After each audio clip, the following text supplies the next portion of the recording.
Selamünaleyküm değerli Rehber TV izleyenleri, hayırlı akşamlar. Bir Eğitim Güncesi programıyla tekrar bu akşam sizinle beraberiz. Evet, Eğitim Güncesi konumuzda güncel eğitimle alakalı konuları konuşuyoruz. Bu konularla alakalı misafirlerimiz, eğitimci misafirlerimiz konuk oluyorlar bize. Ve güncel konularımızı konuşup beraber bu konularla ilgili gerekli bilgilendirmeleri hem beraber alıyoruz hem de bu meselelere vakıf olmaya çalışıyoruz.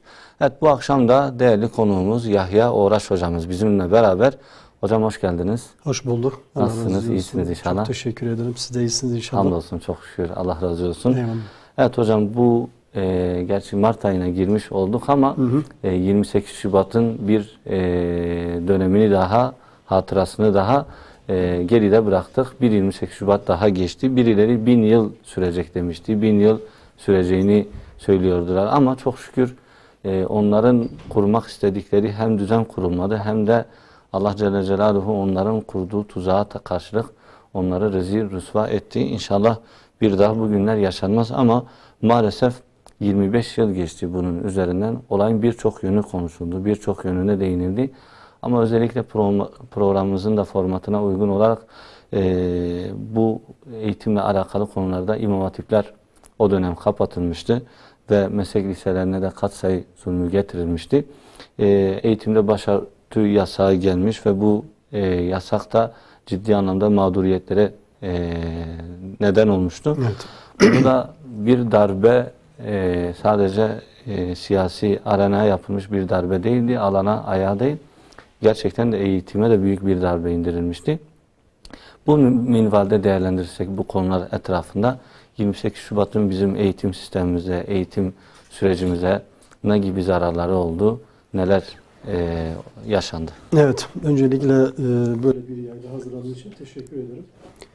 Tabii sizin de ifade ettiğiniz şekilde 28 Şubat postmodern darbesi esasında belki de dünya literatürüne baktığımız zaman sadece ülkemize has bir darbe olarak da ifade edebiliriz. Elbette ki bu darbenin birçok yönü vardır. Hem ekonomik anlamda, hem askeri anlamda, hem siyasi anlamda, hem sosyal anlamda ve eğitim anlamında bir başka zarar, yıkım, tahribat oluşturdu. O dönemin hani doğal olarak da bizler de söz konusu öğretmen olarak görev yapıyorduk. Yakından gördük. Uygulamaları birebir yaşıyorduk. Hakikaten de şu anda nasıl ki ekonomik kriz her gün, her saat gündemimizi oluşturuyorsa o günde aynen bu şekilde işte yeni bir yasa, yeni bir kanun, yeni bir mevzuat, yeni bir yönetmelik sürekli toplumun dizaynı söz konusuydu.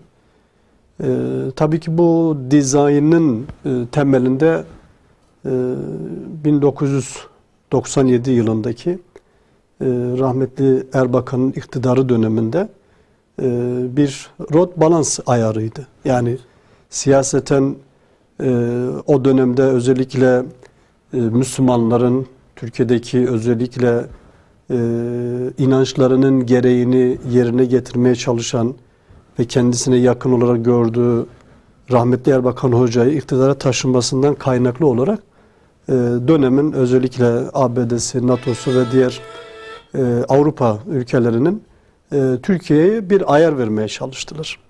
Tabii ki şimdi bu ayarın dediğim gibi yani diğer alanları çok daha farklı şekilde de ele alınabilir ama biz o dönemde bir eğitimci olarak, biz o dönemde eğitim kurumlarında yapılmak istenen neydi? Daha çok onun üzerinde durmaya çalışacağız. Hakikaten de 28 Şubat süreci eğitim üzerindeki etkisi daha çok 1999 yılında net olarak ortaya çıktı. Ve o dönemde özellikle Ecevit hükümeti, Mesut Yılmaz ile olan hükümetlerinde eğitime çok ciddi darbeler vuruldu. Yani o dönemde gerçekten de öğrencilerin büyük bir kısmı, helal özellikle kız öğrencilerin büyük bir kısmı başörtüsünden, tesettüründen kaynaklı mağduriyetler yaşadı, travmalar yaşandı.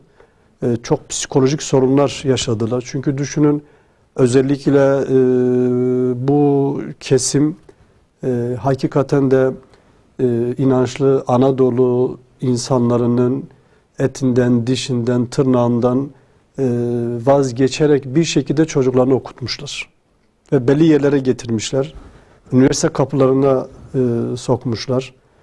Türkiye'nin birçok özellikle elit okulları, başarılı okullar anlamında söylüyorum, okullarına yerleştirmişler. Ve düşünün, siz böyle bir başarıyı hakkınızda, bileğinizde almışsınız, oraya yerleşmişsiniz, geleceğiniz var, memlekette hizmet anlayışınız var, topluma hizmet anlayışınız var, ailenize fayda düşünceniz var. Ve bir anda bunun önünü bir set gibi kesiyorlar. Bir beton set gibi önünü kesmeye çalışıyorlar. Tabi bunda özellikle o dönemde belki de imkanı iyi olan Anadolu'nun Müslüman kız evlatları %10 civarında bir yurt dışı eğitim şeyini tamamlamak için gittiler. Ama geriye kalanların büyük bir kısmı maalesef mağdur oldular. Psikolojik sorunlar yaşadılar. Hem kendileri yaşadılar hem aileleri yaşadılar. Ve tabii yani bir de şu unutulmamalıdır. Yani o dönemde yaşanan bu tür baskılar, bu tür zulümlerin ötesinde memleket de kaybetti. Aynen. Ciddi anlamda kaybetti. Yani çünkü eğitim bir memleketin temel dinamiğidir. Bir memleketin deyim yerindeyse ana dinamosudur. Yani o dinamo arıza verdiği zaman doğal olarak o memleket bütün zarar görüyor. Bütün kurumları zarar görüyor. Ama maalesef böyle bir süreçten geçtik. Peki yapılmak istenen neydi? Yani gerçekten de iktidarın İslami bir cenahtan olması, söz konusu işte kurumların da İslami yapılara bürüneceği, işte laik eğitim sisteminin, Kemalist eğitim sisteminin bir tarafa, daha doğrusu bir tarafa atılacağı, bunun yerine işte İslami eğitim, medrese eğitimi daha yoğunluk kazanacağı, endişeleri, yaygaraları, asparagas haberleri, özellikle sivil toplum kuruluşları olsun, ondan sonra medya grubu olsun, askeri zihniyete, darbe zihniyetine sahip olanlar olsun, sermayedarlar olsun, çok ciddi anlamda böyle bir yaygara kopardılar, bir fırtına kopardılar ve hakikaten de eğitimde beklenmedik adımlar geldi. İşte nedir? 1999 yılında özellikle imam hatiplere geçişi önlemek anlamında İmam Hatip'in ortaokul kısımları kapatıldı. Evet. Yani nasıl kapatıldı? Gayet yasal bir zeminde, gayet kanuni olan bir şey, kanuna aykırı hiçbir şey yok. Yani daha önce ben de İmam Hatip mezunuyum. Tabii bizim zamanımızda böyle bir durum söz konusu değildi. O dönemde ben öğretmendim. Ama bizim zamanımızda biz ortaokulu da İmam Hatip'te okuduk. 3 yıl. Ondan sonra 4 yılda İmam Hatip Lisesi'ni okuduk. Burada ne yapıldı? İşte 5 yıllık ilköğretim, ilkokul dönemi dediğimiz o süreci 3 yıllık ortaokulla birleştirdiler ve zorunlu eğitim haline getirdiler. Evet. Yani siz ilkokula başlıyorsunuz, 8. sınıfta çıkıyorsunuz. Evet. Ve orada herhangi bir Arapça eğitimi, bir Kur'an eğitimi söz konusu olmayacak. Evet. Yani ben İmam Hatip'e gitmek istiyorum. Gidebilirsiniz. İmam Hatipler açıktır. Liseler açıktır. Bir sıkıntı yoktur. Ne olacak peki? İşte artık bu senin çabana bağlı bir şey. Liseye başlasan lisede okursun. Evet, tamam, okuma hakkın var mı? Var. Evet. Yasal anlamda bir engel var mı? Yok. Yanı sıra özellikle Kur'an kursları kapatıldı. Yani o dönemde bu demin bahsettiğim işte 7-14 yaş grubunun dini eğitim almaması açısından böyle bir yasal bir zeminle, kanuni bir işlemle maalesef Türkiye'de bize empoze ettirildi. Ve o yaştaki çocuklarımızın dini eğitim, Kur'an eğitimi, siyer eğitimi, Arapça eğitimi alamayacak bir hale geldi. Liseye gitme isteği olan da tabii ki İmam Hatip Lisesi'ni bir şekilde okuyor. Ama bu da yetmiyor tabii. Nasıl yetmiyor? Çünkü dediğim gibi özellikle o dönemde çıkarılan şu, 1999 yılında tüm ortaöğretim öğrencilerini üniversitede kendi alanlarında ilerlemeye teşvik amacıyla getiren bir de bir katsayı zulmü vardı. Yani bilmiyorum tabii siz o dönemde kaç yaşındaydınız, gördünüz mü görmediniz mi bilmiyorum. Kendi örneğimi katsayı zulmü hakikaten de başka bir zulümdü. Aynen. Yani düşünün 1-7-14 ya da 6-14 yaşındaki öncesi zaten bir dini eğitimden geçemez. Hatta anne babanın dini bir eğitim verildiği tespiti söz konusu olsa bile yasal işlemler yapılıyordu. Yani böyle bir adeta yani yoğun bir baskı, bir zulüm, bir haksızlık ve yaşadığımız Anadolu toprakları ve İslam devleti. Dediğim gibi o yaş grubundaki öğrencilere dini eğitimin önüne geçilmesiyle birlikte bir de katsayı zulmü getirildi. Yani katsayı nedir? Katsayı, diyelim ki siz işte bir İmam Hatip'tesiniz, siz bir meslek lisesindesiniz veya siz normal bir Anadolu Lisesi'ndesiniz. Kendi alanınızda üniversite sınavına girdiğinizde, tercih verdiğinizde 0.8 ile çarpılıyordu. Evet. Ama siz kendi alanınızın dışında herhangi bir alanı tercih ettiğinde 0.3 ile çarpılıyordu. Bir de hatta şöyle bir kendilerini haklı göstermek adına ilaveten bir de kendi alanınızda bir üst yüksek öğretim kurumunu tercih ettiğinizde ayrıyeten 0.24 çarpılı, 0.24 ile çarpılan bir sayı vardı. Yani 0.8 çarpı artı 0.24 size ilave puan geliyordu. Aynen. Ve bunu da kendini çok güzel bir şekilde ifade ediyorlardı. Bakın biz böyle bir avantaj getirdik. Zorla oraya göndermek için tabii. Ya tabii ki şimdi şu var, yani temel mantık İmam Hatiplerin önüne geçmekti. Ama biliyorsunuz ki o dönemde meslek liseleri, İmam Hatipler aynı statüdedir yasal anlamda. Aynen. Bir anda bir de baktılar ki bu işin içerisine meslek liseleri de dahil oldu. Evet. Yani dolayısıyla meslek lisesine giden bir öğrenci de artık o kendi alanların, kendi bölümlerinde maalesef sadece ilerleyebilme şansı vardı. Yani alan dışı söz konusu oldu mu dur orada 0.3 ile çarpılıyor. Yani bir soru 0.3 ile çarpılıyordu. Yani hakikaten dünyada örneği olmayan bir uygulamadır. Yani bakın baktığımız zaman mesela o dönemde şöyle birkaç tane veri paylaşmak istiyorum. Evet. O dönemde işte İmam Hatip mezununun katsayı uygulamasından önce lisans programına girme oranı, yani bir fakülteye girme oranı %12 durumun mertebesindeymiş o döneme kadar. Mesela 1998'de 10.190 öğrenci lisans programına geçebilmiş İmam Hatip liselerinden başka meslek yani üniversite şeylerine, bölümlerine. Ama burada ayrıntılar çok önemli. Çünkü 1998'de, yani bu katsayı zulmü getirilmeden önce öğretmenlik programına geçen İmam Hatip çıkışı öğrenci sayısı 3285. 1999 yılında bu sayı 315'e düşmüş. 10 kat azalmış. Yani düşünün, bu kadar büyük bir zulüm, yani bu başka bir şekilde tarif edilemez. Ve hepsi katsayı kurbanı.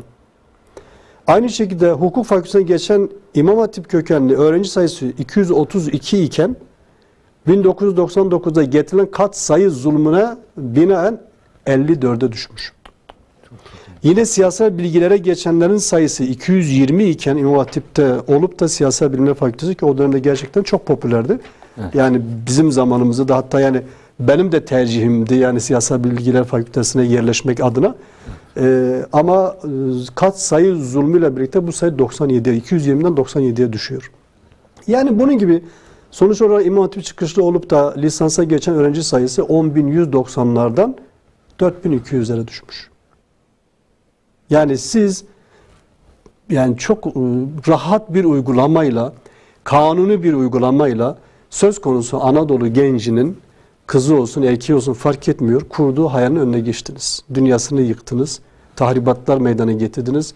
Hem onun psikolojik dünyasında, hem onun beyin travmasında, hem ailesinde, hem toplumda. Yani olmadık handikaplar, olmadık yaralar. Evet, gerçekten de bunun etkisi bunun etkisi 1000 yıl sürecektir ifadeleri. Yani hakikaten de her ne kadar 2002'de gelen AK Parti hükümetiyle birlikte bunlar maddeten kalkmış olsa bile manen travmaları hala devam ediyor. Aynen. Belki de 1000 yıl sürer, yani onu da söyleyeyim size. Çünkü ciddi tahribatlar meydana geldi.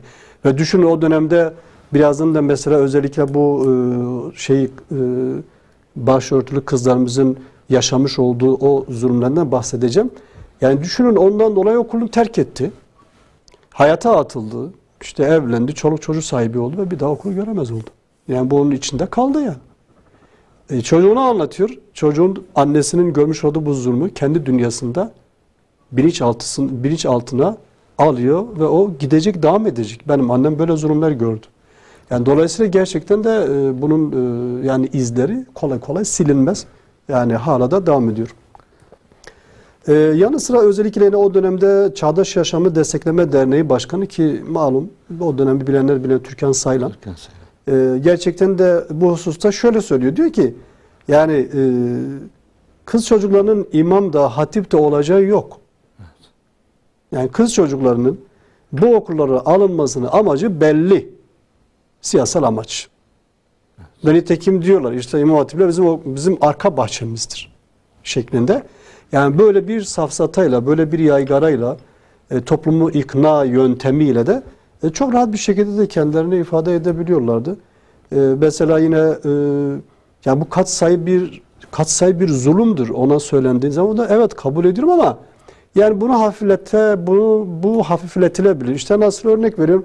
Yani mesela illaki bütün öğrenciler ilahiyata gitmek zorunda değildiler. İşte ara bazı bölümler de getirilebilir. Ne gibi? İşte mesela Arapça öğretmenliği, ne gibi? Mesela diyeyim ki işte Osmanlıca, ne gibi? İşte mesela kütüphanecilik. Yani sözüm ona göre hani bunlarla da biraz daha o süreci uzatmaya, biraz daha toplumun tansiyonu düşürmeye, kendini haklı göstermeye, yasal anlamda, siyasal anlamda, helal zaten askeri anlamdaki ellerindeki var olan gücü, junta, zihniyeti maalesef toplumu öyle bir hale getirdi ki yani adeta üstüne sanki böyle ütü geçmiş gibi, silindir geçmiş gibi bir yapı haline getirdi. Ve çok enteresandır tabii ki yani bunlar bunu yaparlarken de aynı zamanda mağduriyetleri oynuyorlar yani. Aynı zamanda İslamcıların, aynı zamanda dini bütün ya da işte en azından kendisine göre dininin gereklerini yerine getirmeye çalışanları da haksızlıkla, işte fitne çıkarmakla, işte siyasal başka amaçlarının olduğunu, işte sözüm ona bunların işte İran orijinli olduğu, Arabistan eksenli olduğu vesaire böyle toplumu da çok başka tarafa yaymaya çalışıyorlardı. Onun için bu konuda özellikle Koca Ragıp Paşa'nın güzel bir sözü var. Diyor gaddara mazlumu sorsan kendisinin olduğunu söyler. Yani böyle enteresan bir yapıları da vardı. Çünkü söz konusu ellerindeki var olan imkanlar, medya kuruluşları, sivil toplum örgütleri, askeri kurumlar ve diğer alanlarla birlikte yani tamamen böyle yeni bir toplum, yeni bir nesil oluşturulmaya çalışıldı. Ama dediğim gibi burada da yine en fazla üzerinde duracağımız bir husus, özellikle o dönemdeki 28 Şubat darbesinin gibi en temel belki ana simgesi olarak ifade edeceğimiz tesettür olayıdır. Başörtü zulmüdür. Evet. Yani hakikaten de dünyada böyle bir şey yok. Yani dünyanın hiçbir ülkesinde böyle bir şey yok. Yani şu anda da yok. Yani bu denli bir zulüm, bu denli bir baskı ve bu denli bir tahribatı oluşturacak hiçbir şey yok.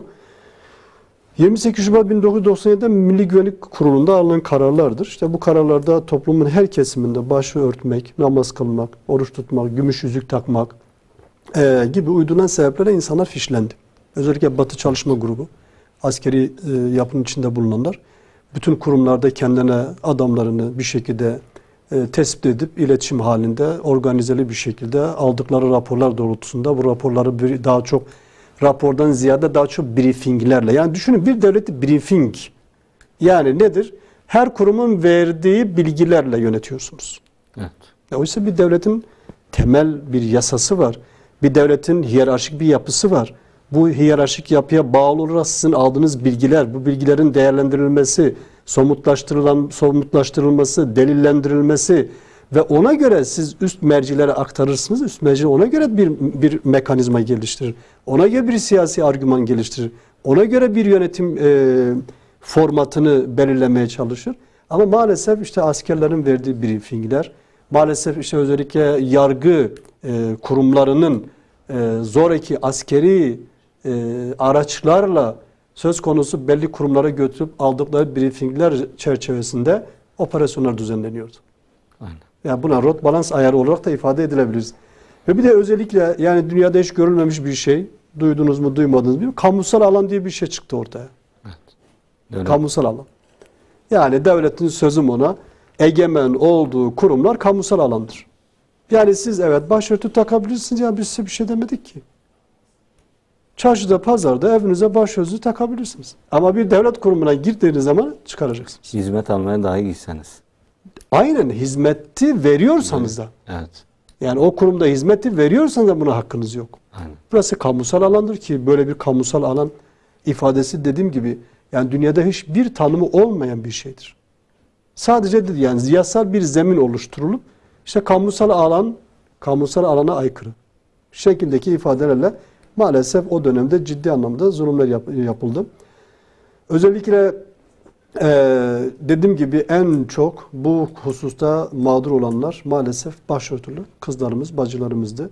Yani şöyle söyleyeyim, o dönemi yine hatırlar mısınız bilmiyorum. Özellikle İstanbul Üniversitesi Rektörü Kemal Alemdaroğlu o dönemin en popüler sözüm ona işte eğitim, üniversite alanında gündem olan biriydi. Ve onun öncülüğünde işte Demin Sarım Çağdaş Yaşam Merkezi yönetiminde onun gibi birçok sivil toplum kuruluşları öncülüğünde şimdi düşünün üniversiteye giden bir öğrenci ikna odalarına alınıyordu. Yani ikna odaları dedim işte üniversiteler adeta birer kışlaydı. Siz o üniversitenin kapısına girebilmeniz için işte orada belli birimler oluşturulmuştu. Seyyar birimler. Ve orada kız çocukları çağrılıyordu.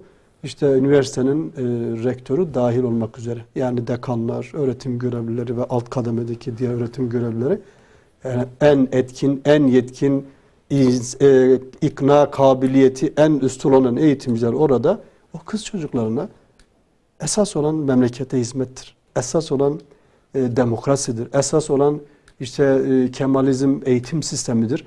O yüzden yani tamam yani biz bir şey demiyoruz. Siz başörtünüzü tabii ki takabilirsiniz. Yani bunda bir sıkıntı yok.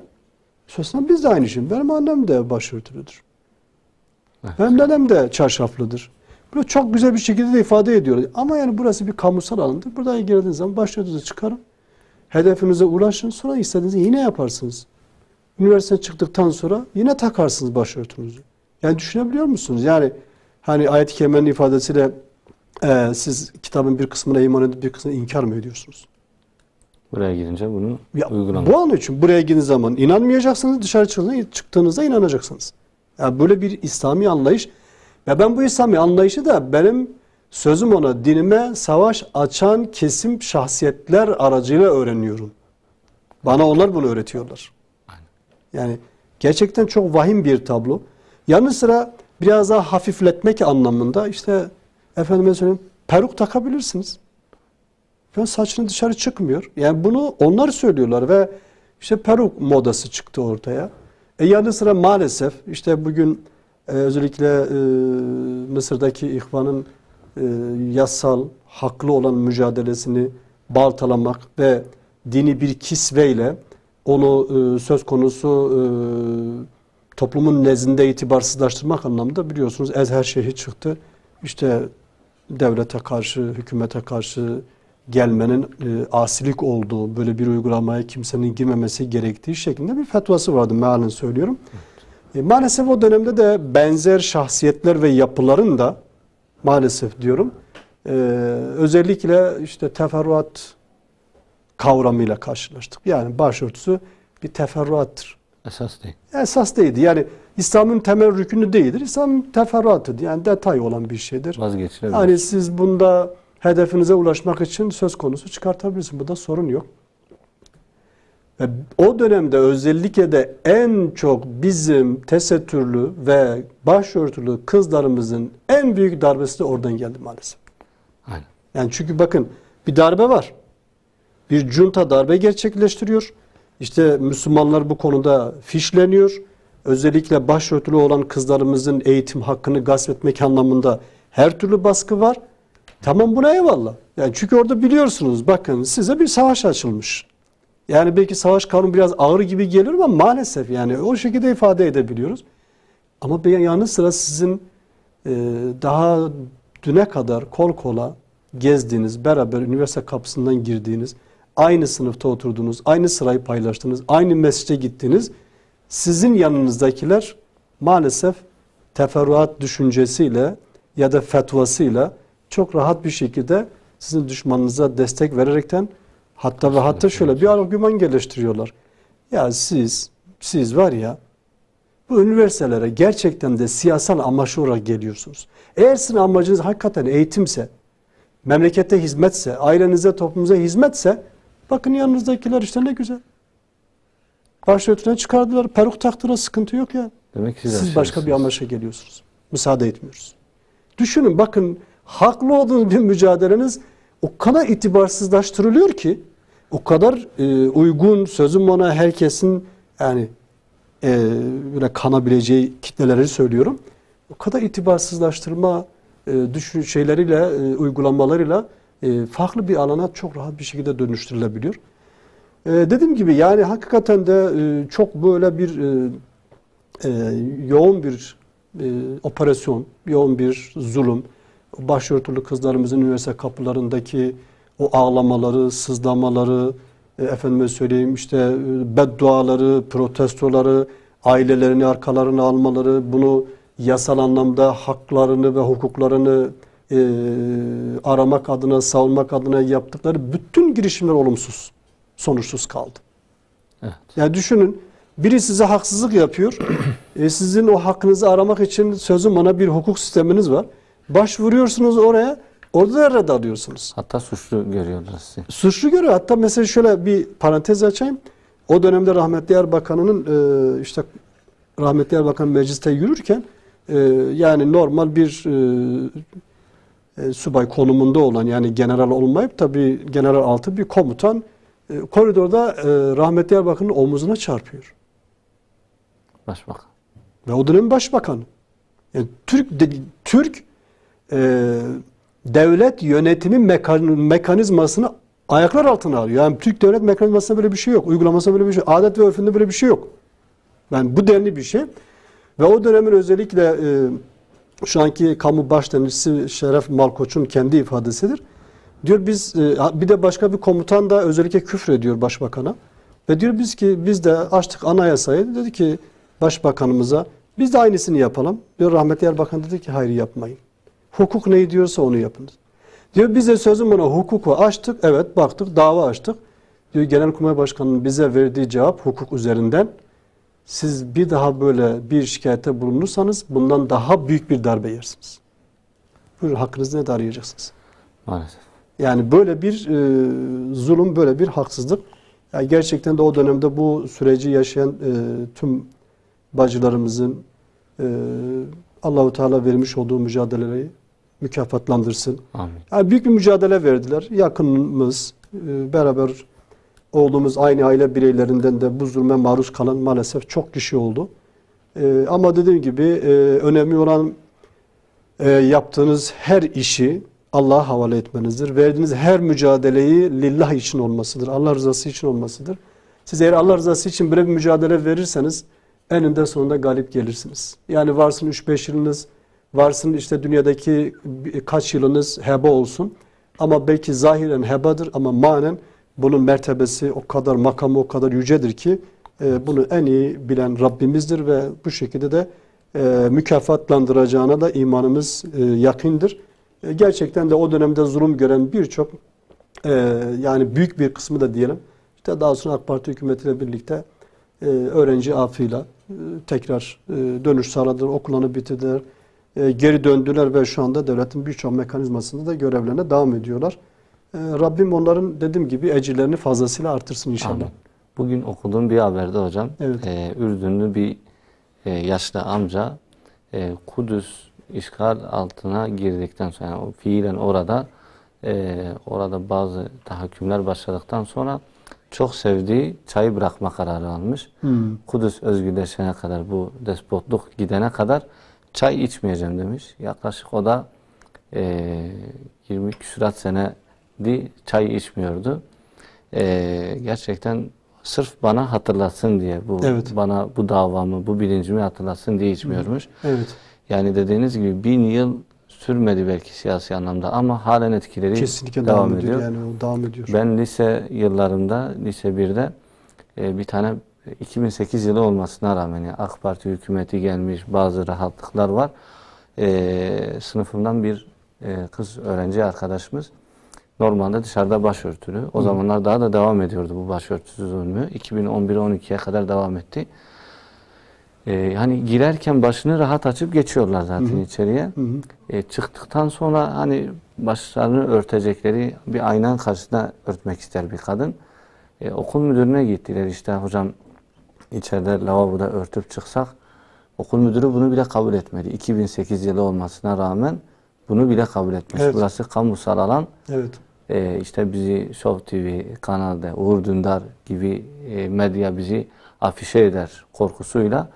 Ki ne gariptir, Uğur Dündar gibi bir adam gibileri çıkıp özür dilemeden, helallik istemeden maalesef o dönemin mağdurları tarafından biraz da sanki unutturulmaya mı çalışıldı bilmiyorum ama bunları yaşatanlar da maalesef yanlarına sanki biraz kar kaldı bazıları için. Keşke Evet. bu hususta biraz daha o dönemin acı çekenlerinin daha da mağduriyetinin giderilmesi için bazı rahatlatıcı şeyler olsaydı. Çevik bir gibileri ceza aldı ama çok da istenilen adalet sağlanmadı. Aynen. Dediğiniz gibi Allah katında ecir inşallah bu dönemin fedakar bacıları için, Müslümanları için yeterlidir ama Müslümanların uyanık olması gerekiyor. Kesinlikle. Bir daha böyle bir şeye maruz kalmamak için çok dikkatli olmaları gerekiyor. Yani bir diğer husus hocam, birkaç gün geçti üzerinden ama 6 gün gibi bir süre. 3 Mart 1924 tarihini de 3 Mart'ta bir daha hatırladık. Evet. Eğitimde birlik dediğimiz, eğitim öğretimde birlik, sözde bir birlik sağlanıyordu. Tevhidi Tedrisat Kanunu çıkarılmıştı.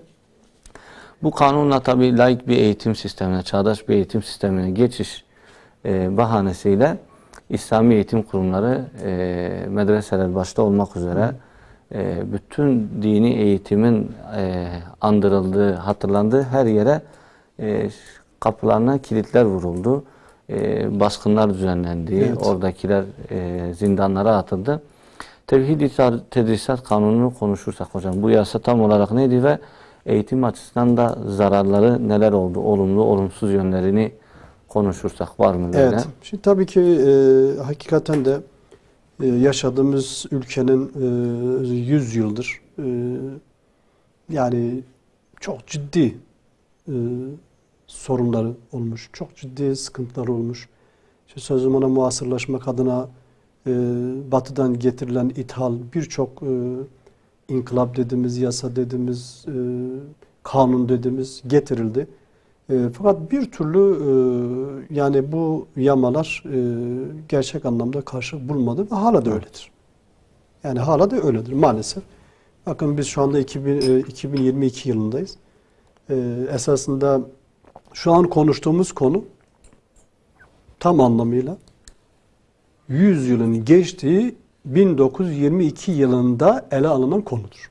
Evet, bakın 3 Mart 1924'te Tevhid-i Tedrisat diye bir kanun getirildi. Ama bunun geçmişi 1922 yılındandır. Yani tam 100 yıl geçti. Düşünün 100 yıl siz bir ülkeyi kurmuşsunuz ve hala bu ülkenin işte eğitimiyle ilgili gerçek manada verilmesi gereken anlayış, felsefe nedir? Hala da oturtamamışsınız. Çok vahim bir şeydi gerçekten. Elle tutulur bilim adamları da yetiştirmediler. Ya yani maalesef zaten yani olmadı. oraya zaten o başka bir başlık. Yani ben sadece şunu söyleyeyim. Yani 100 yıllık bir ülkenin hala eğitim felsefesi yok. Aynen. Hala eğitim anlayışı nereye gidiyor daha belli değildir. Sürekli işte yeni yamalarla, yeni sözüm ona yasalarla, mevzuatlarla, yönetmeliklerle yani bir şekilde günümüzü kurtarmaya çalışıyoruz. Peki ne de tevhid-i tedrisat? Yani tevhid bizim bildiğimiz Arapçadır. Birlik demektir. Tedrisat ne demektir? Öğretim demektir. Yani öğretimin birleştirilmesi kanunu. Tabii ki bu kanunun birleştirilmesindeki temel amaç nedir?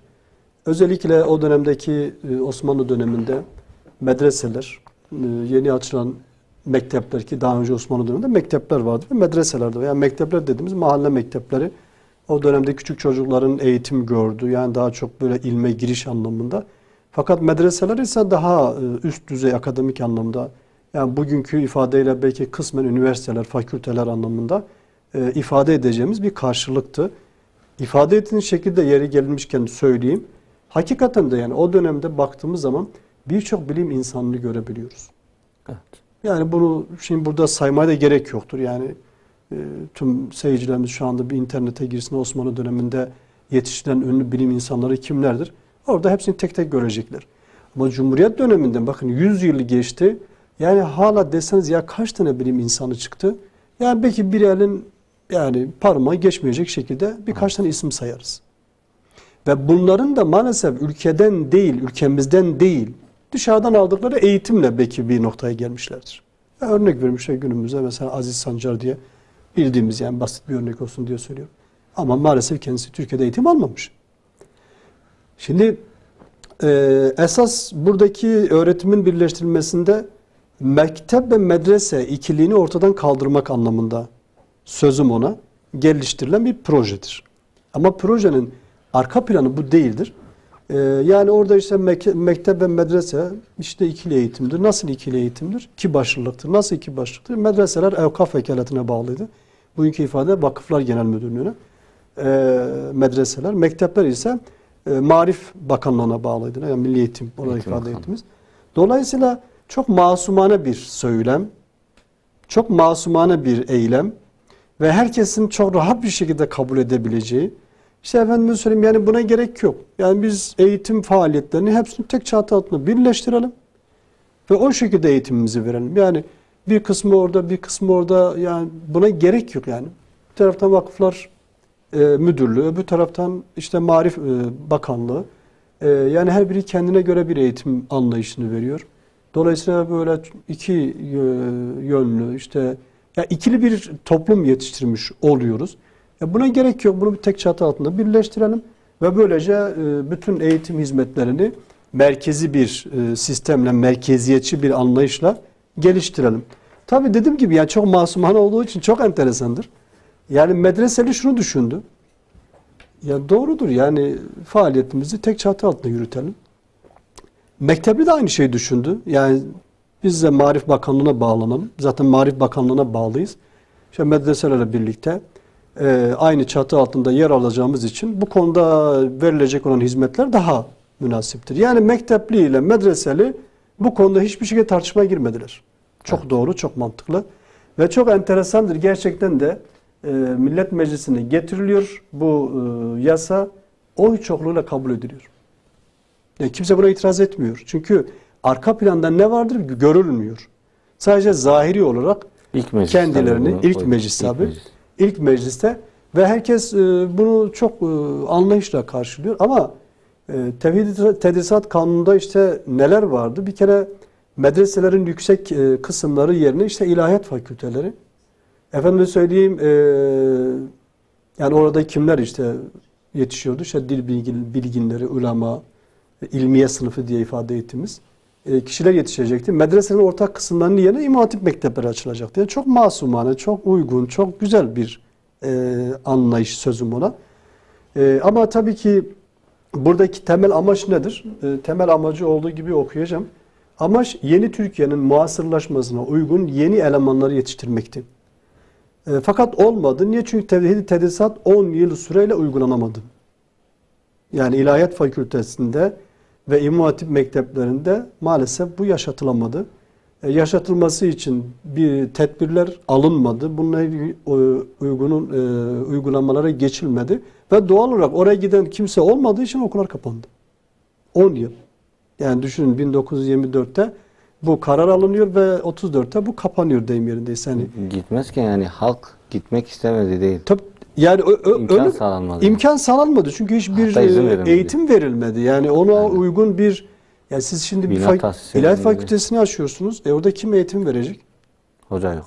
Malumunuz bir de biliyorsunuz yani çok vahim bir şey 1928 yılında işte Osmanlı döneminde kullanılan Arap alfabesi bir gecede kaldırılıyor. 1928 yılında Latin alfabesine geçiyorsunuz. 1928'in işte örnek veriyorum kaçtın tam olarak hatırlamıyorum ayı. İşte Kasım ayıydı Allah'ın. O dönemde düşünün siz bugün alimsiniz, yarın cahil oluyorsunuz. Aynen. Ve bütün toplum bir anda cahilleştirildi. Şimdi cahil olan bir toplum nasıl eğitim verecek? Yani verilmesi mümkün değil. Yani çünkü Latin alfabesine göre siz eğitim vereceksiniz. Ama sizin kadronuz yok. Bir gecede karar alıyorsunuz. Ve bütün Türkiye toplumunu cahilleştiriyorsunuz. Okuma yazma oranı 0. Yani böyle bir hakikaten yani o kadar, yani ben hani bazen düşünüyorum da yani o dönemde acaba yani bu işten anlayan hiç mi kimse yoktu? Demek ki var ama Başka işin içerisinde başka şeyler vardı. Yani işin içerisinde çok farklı bir şey var. Şimdi dediğim gibi yani mesela medreseli şunu düşünüyor. Ya benim hesabıma geliyor. En azından bundan sonra devlet Maarif Bakanlığı ile birlikte benim bütün eğitim, bütün öğretim işlemlerimi halledecek, çözecek. Mektebi de aynı şey zaten orada var. Ama daha sonra gördüler ki tevhidi tedrisat ile esasında kastedilen tekçi bir zihniyet anlayışıdır. Yeni bir devlet kuruluyor ve bu yeni devletin kendisine göre ulusalcı bir yapı, yani Kemalizm anlayışını benimseyen ve bunu uygulanma durumu ile adeta zorunlu hale getirildi. Yani tekçi bir tip geliştirildi. Evet. Dolayısıyla yani bu dönemde gerçekten de hakim ideoloji de Kemalizmdi. Ve siz Kemalizm anlayışına isyan etmeyeceksiniz, itaat edeceksiniz. Karşı gelmeyeceksiniz, teslim olacaksınız. Ne desek onu yapacaksınız. Ve onun için medreseli bir anda uyandı. Ya ben ne yaptım? Niye karşı gelmedim? Medreseli ile mektepli karşı karşıya geldi. İşte mektepli oldu, Atatürkçü, laik, öbürü de oldu işte şeriatçı, işte halifeci, saltanatçı vesaire gibi anlayışlar, gibi akımlar karşı karşıya geldi. Maalesef yani ülkemiz bunu çok çekti. Ve buna binaen biliyorsunuz yine o dönemde özellikle demin de söyledim yani beraberinde işte Arap alfabesinin kaldırılması, medreselerin kapatılması, dini eğitim merkezleri olan camilerin kapatılıp ahırlara dönüştürülmesi veya birçok caminin kiliseye dönüştürülmesi, Kur'an taliminin, Kur'an öğretiminin yasaklanması, Kur'an sayfalarını, Kur'an mushafını bir şekilde o dönemde bu işi yapanların bunları saklaması, ceza görmesi, istiklal mahkemelerinin kurulması vesaire. Yani bunun o kadar çok yıkımı oldu ki bunun sebebi Tevhid-i Tedrisat Kanunu'dur. Evet. Çünkü baktığımız zaman gerçekten de böyle bir doktrin dünyanın hiçbir tarafında görülmemiştir. Ama maalesef o dönemde söz konusu kanunun gerekçesinde şöyle deniliyor. Bir millet efradı ancak bir terbiye görebilir. Bir terbiye görebilir.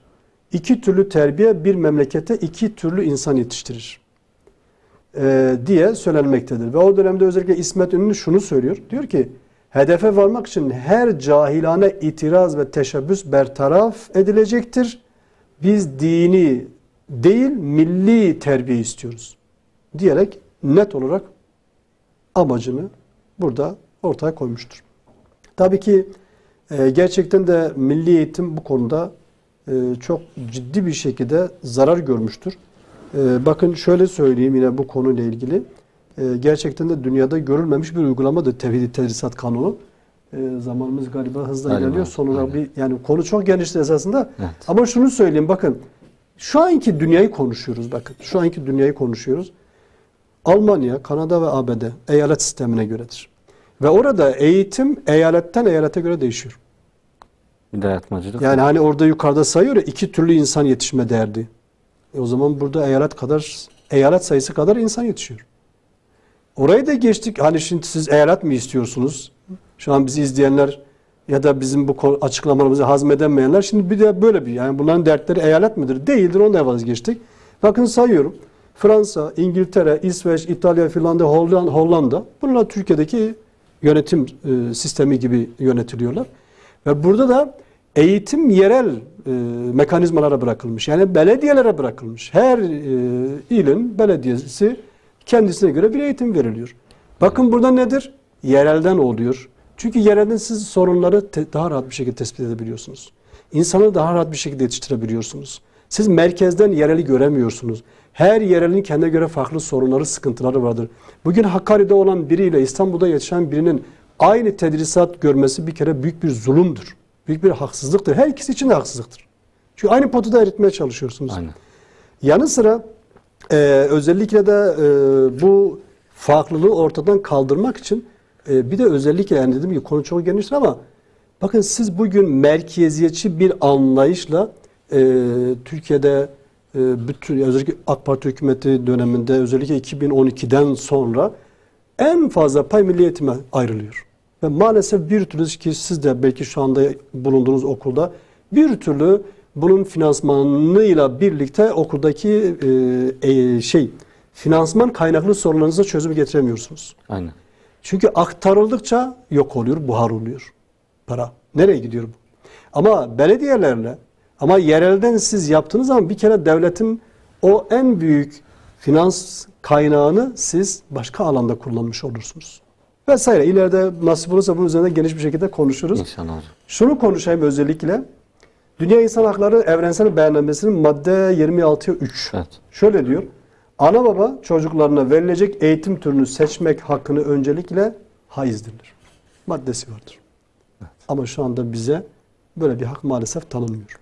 Bakın bunu şeriat desek şeriatçı oluruz. Bunu İslam desek İslamcı oluruz. Ama bunu söz konusu Dünya İnsan Hakları Beyannamesi'nde geçen bir maddeyi söylüyorum. Ama yine de bunu önemsemiyorlar. Hocam son birkaç dakikaya girdik. Bu konuyu da evet, ki en fazla üzerinde durmamız gereken konu. Aynen, maalesef bitmiyor. Hani dediğiniz gibi 100 yıl geçmek üzere bu yasanın üzerinden 22'de konuşulmaya başlamıştı belki de ama üniversite sınav başvuruları da bitti. Evet. 4 ay gibi bir süre kaldı üniversite sınavına. Bizi ekran başında izleyen hem velilerimiz hem de öğrencilerimiz var. Bu süreçte sizin tavsiye edeceğiniz eğitimci olarak neler var? Neler Şimdi, tavsiye edersiniz? Böyle kısaca. Öncelikle şunu söyleyeyim. Tabii ki 7 Mart itibariyle biliyorsunuz yani YKS başvuruları sona erdi. Bugün 9 Mart, 2 gün önce. Ama bazı farklı nedenlerden, mazeretlerden, eksik şeylerden kaynaklı 16-17 Mart'ta 2 günlüğüne has olarak başvuramayacak olanlar yeniden başvurabilirler. Ama tabii ki oradaki oturum başına verecekleri ücret artacak. Onu da özellikle belirteyim ama onu da kaçırmasınlar. Önce bunu söyleyeyim. Tabii şimdi sevgili Hadim şöyle söyleyeyim.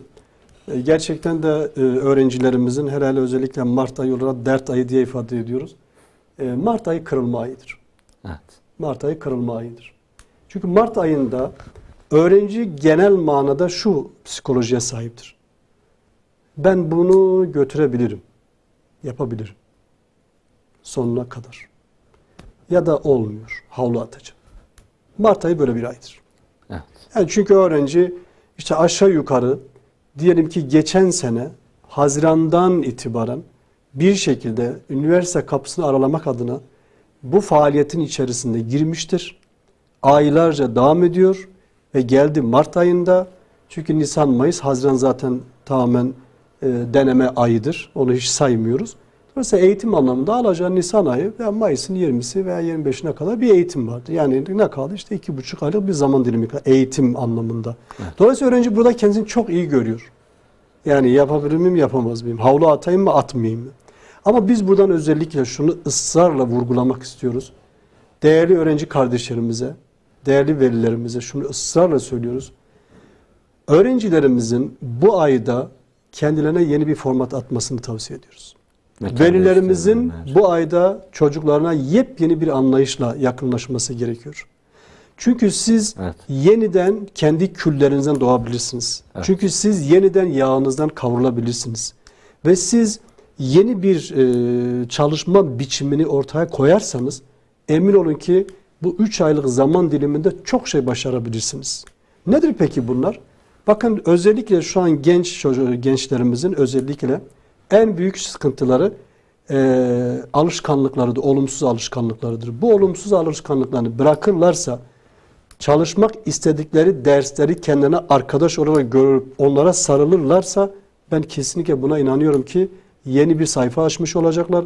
Tam ümitlerinin tükendiklerini anda yepyeni bir bakış açısıyla, yepyeni bir yaklaşımla yani üniversite kapısını rahatlıkla arayabileceğini ben çok rahat bir şekilde inanıyorum. İnşallah. Ve bunu özellikle tavsiye ediyorum. Ama olmadı inşallah gelecek bir programda buna ayrı bir zaman açalım. İnşallah. Daha 4 ay var inşallah. İlerleyen süreçte bu konuya daha iyi değiniriz inşallah. Hocam inşallah. Teşekkürler. Allah razı olsun. Bu akşam bize şeref verdiniz, geldiniz. Belli konulara değindiniz. Allah razı olsun tekrardan. Evet, değerli izleyenlerimiz, bu akşam da Eğitim Güncesi programımızda önemli konuları konuştuk. Önemli konulara değindik. Özellikle 4 ay gibi bir sürede kaldı eğitim üniversite sınavına.